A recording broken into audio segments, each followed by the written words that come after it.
Ukraine सरकार ने हाल ही में एक नई वॉलंटियर स्कीम की शुरुआत की है, जिसका मकसद देश को रूसी ड्रोन हमलों से बचाना है। इस योजना के तहत जो भी नागरिक रूस के खिलाफ युद्ध में यूक्रेन की मदद करेंगे, उन्हें इनाम दिया जाएगा। ये जानकारी यूक्रेनी समाचार एजेंसी कीव पोस्ट के माध्यम से सामने आई है।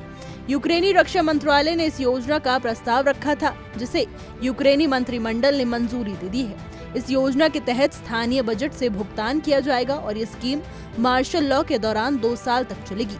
सरकार का मानना है कि नागरिकों की भागीदारी से देश की हवाई सुरक्षा को मजबूत करने में मदद मिलेगी और रूसी ड्रोन हमलों की तीव्रता को कम किया जा सकेगा। दोस्तों, आपको बता दें कि इस योजना के तहत प्रशिक्षित स्वयंसेवक, अर्धसैनिक बलों के सदस्य और क्षेत्रीय रक्षा इकाइयों के अनुभवी लोग शामिल होंगे।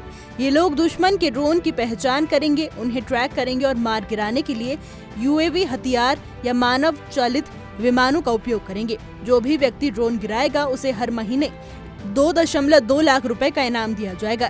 यूक्रेनी रक्षा मंत्रालय ने लोगों से अपील की है कि वो इस योजना में हिस्सा लें और देश की सुरक्षा में अपना योगदान दें। उन्हें इसके लिए विशेष प्रशिक्षण भी दिया जाएगा। रूसी ड्रोन हमले यूक्रेन रूस युद्ध की रणनीति का अहम हिस्सा बन चुके हैं। रूस बड़े पैमाने पर ईरानी निर्मित शाहेद 136 आत्मघाती ड्रोन का इस्तेमाल कर रहा है।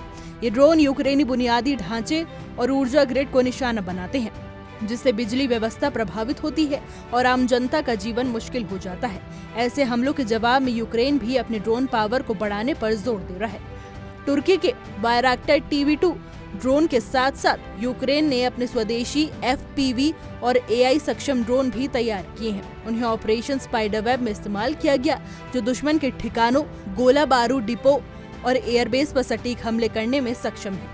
यूक्रेन और रूस के बीच चल रहे संघर्ष में ड्रोन का इस्तेमाल दोनों पक्षों द्वारा हो रहा है। रूस यूक्रेन के सीमावर्ती इलाकों में लगातार ड्रोन से हमले करता रहता है, खासकर तब से जब बिना शर्त युद्ध विराम को खारिज कर दिया गया है। रूस ने हाल के हफ्तों में मिसाइल और ड्रोन हमलों की संख्या रिकॉर्ड स्तर पर पहुंचा दी है। खार्किव, जो कि रूस की सीमा से लगभग 30 किलोमीटर दूर है, हमलों का मुख्य केंद्र बन गया है।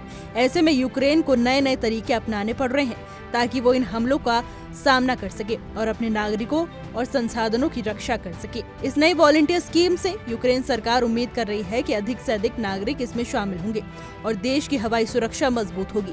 ये पहल एक तरह से देश की सुरक्षा में आम नागरिकों की भागीदारी को बढ़ावा देने के लिए है। यूक्रेन सरकार का मानना है कि सामूहिक प्रयासों से ही चुनौतीपूर्ण स्थिति से निपटा जा सकता है। इस योजना से न केवल रूसी ड्रोन हमलों की तीव्रता कम होगी, बल्कि यूक्रेन की रक्षा व्यवस्था भी एक अधिक सक्षम बनेगी। हमारी आज की रिपोर्ट में बस इतना ही। कैसा लगा आपको हमारा वीडियो, कमेंट करके जरूर बताइएगा।